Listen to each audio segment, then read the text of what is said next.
Bom, eu quero contar para vocês que o presidente da Câmara, Hugo Mota, defendeu a chamada PEC da blindagem, que deve ser votada hoje na casa. Daqui a pouco nós vamos trazer as informações com a nossa equipe de reportagem, mas eu quero entender de vocês se de fato essa PEC representa o espírito da casa, Bruno Musa. Pois é, vamos lá. Eu acho muito difícil você entender qual é o espírito da casa. A gente vê que grande parte dos políticos flerta com um lado ou com o outro, independente do seu perfil. Muitas vezes, ou a maior parte deles, eu acho que não apenas eu, mas todos nós somos incapazes de determinar qual realmente é o perfil de algumas pautas que eles defendem. Veja, a gente vai falar daqui a pouco a questão do União Brasil, saltando de dentro do governo, agora para fora, para defender alguém que tem ideias completamente antagônicas. Então, só para dar essa ideia, daqui a pouco a gente aprofunda no tema. Eu acho que dizer o espírito da casa, eu até hoje não consigo entender qual é esse espírito. Ô Fábio Piperno, se a gente olhar para o espírito nesse caso, qual é o espírito então? Quando a gente fala de PEC da blindagem, qual é o espírito da casa ao se querer passar um tema como esse? De uma casa que precisa disso. E aí que está o negócio. Isso não é positivo, não. Eu costumo classificar esse Congresso de o pior e o mais fundamentalista de todos os tempos. Então, esse tipo de ação combina com a qualidade do atual Congresso. Por quê? O que está acontecendo? O que já está na antessala do Congresso?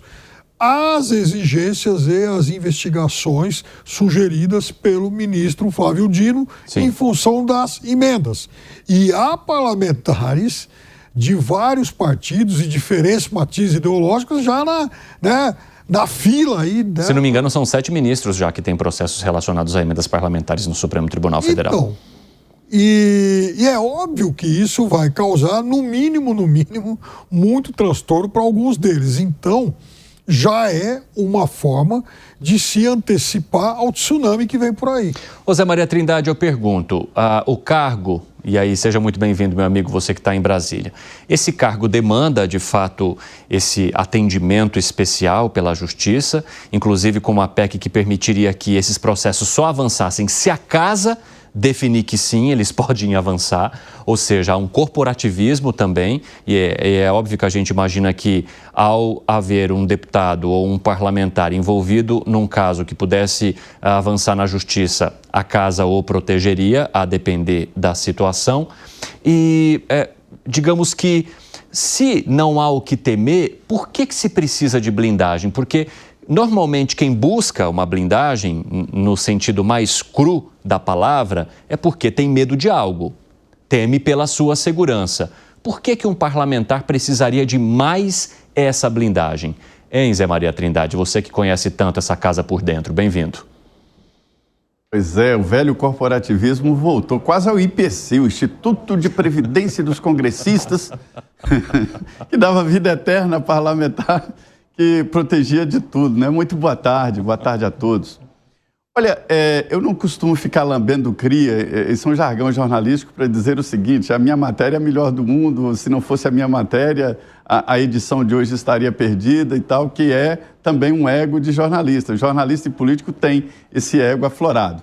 Mas eu venho falando isso aqui há muito tempo, né? De que eles estavam preparando exatamente essa emenda à Constituição. É preciso. Um parlamentar, ele é representante da coletividade. Você pode não gostar do parlamentar, mas ele representa você. E representando você, ele precisa ter prerrogativas de falar o que ele quiser. Ele precisa ter prerrogativa de votar sem ter ou temer consequências, né? Inclusive ações cíveis, né? Ele precisa de chegar numa cadeia e entrar, quero ver como estão os presos aí. Ninguém é parlamentar de nascença. Nenhum parlamentar acorda de manhã, põe um terno, eu vou ser parlamentar. Ele tem que passar pelo voto. Eu vou dizer aqui o que aconteceu, qual é o raciocínio desde o início e que eu venho falando já há 3 meses. É o seguinte, o Constituinte original de 86, né, que promulgou a Constituição de 88, discutiu muito isso. Mas naquela época, o Constituinte vinha de uma ditadura e que caçou de uma lambada só mais de 100 parlamentares. Então, era preciso dar prerrogativas e garantias aos deputados e senadores com medo exatamente dessa memória do regime anterior. E como é que foi feita a Constituição de 88? É exatamente assim. O parlamentar, depois da diplomação, nem a posse, diplomação, ele só pode ser preso em flagrante delito e por crime inafiançável. E mesmo preso, ele ficaria sob custódia da sua casa respectiva, né? Câmara ou Senado.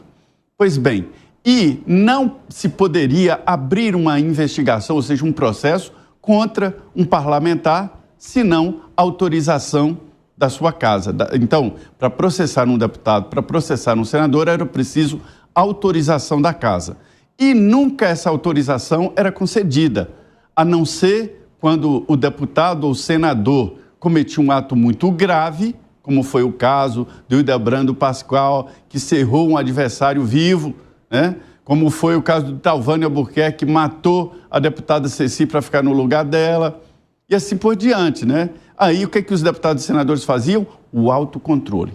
Caçavam o mandato do deputado e entregavam lá para a Justiça Comum, mas não dava autorização para o Supremo intervir ou julgar deputado e senador.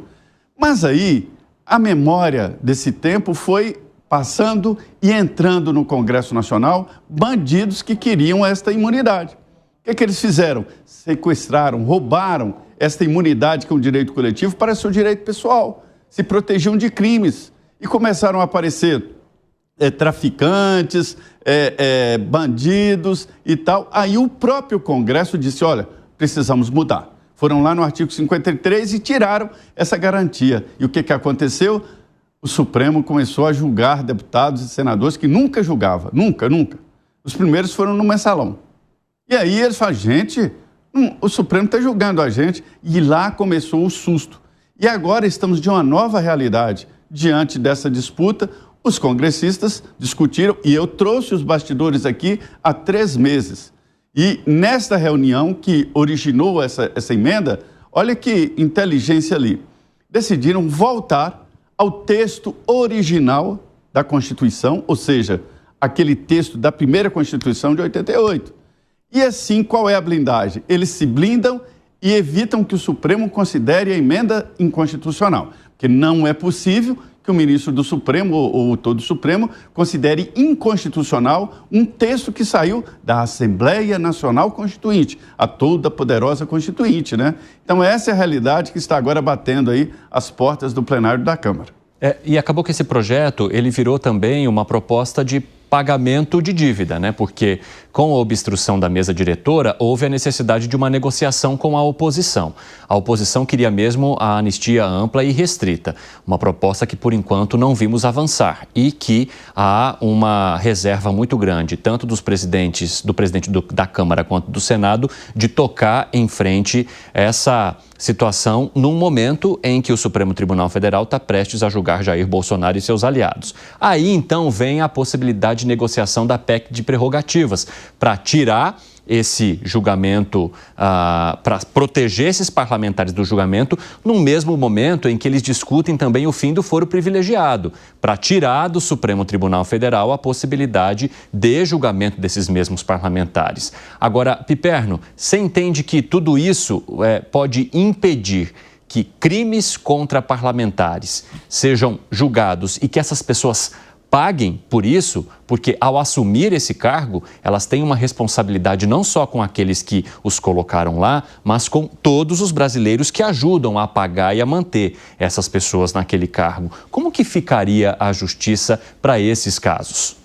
O que está sendo discutido é uma PEC da impunidade. Eu concordo com o Zé Maria de que eles foram eleitos, o mandato tem que ter uma série de salvaguardas. Então, o sujeito ir lá, fazer um pronunciamento, emitir a opinião dele e tal, isso não pode ser passível de prisão, de crime, de condenação. Ele está no direito da atividade parlamentar. Ele é um político. Se ele é um político, ele tem posições. Então, ele tem todo o direito de expor as suas posições e de confrontar os rivais. Perfeito.